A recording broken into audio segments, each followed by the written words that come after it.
Peser les intérêts ne signifie pas décider selon son bon vouloir. La pesée des intérêts n'est pas non plus une science exacte et ne peut pas être mathématisée en quantifiant les différents intérêts et en favorisant la solution qui obtient le plus de points selon la calculatrice. La pesée des intérêts consiste plutôt à s'approcher progressivement de la meilleure solution.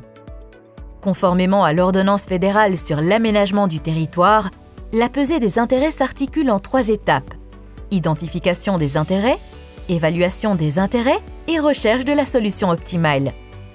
Pour pouvoir peser le pour et le contre, il faut d'abord établir un état des lieux de tous les éléments et des intérêts en jeu. Les objectifs et les principes de la loi fédérale sur l'aménagement du territoire sont d'une grande aide à cet égard.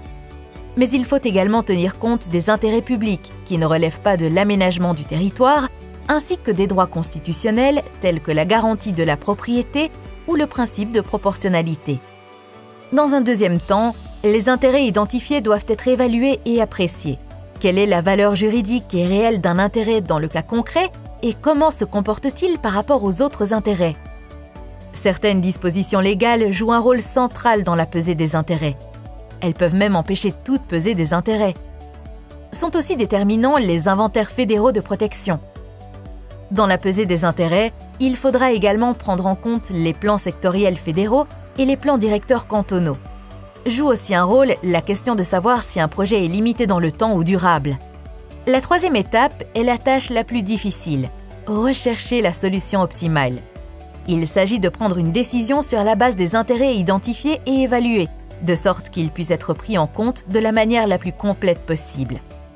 La pesée des intérêts n'exige toutefois pas nécessairement un compromis.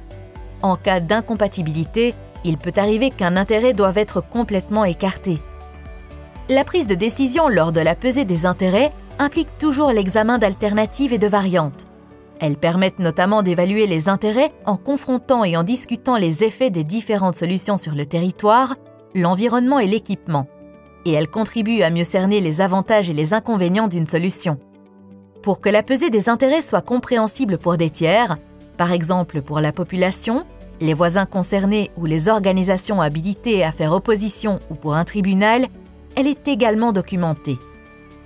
Cette documentation permet de montrer quels intérêts sont concernés, la manière dont ils ont été évalués et comment la décision a été prise.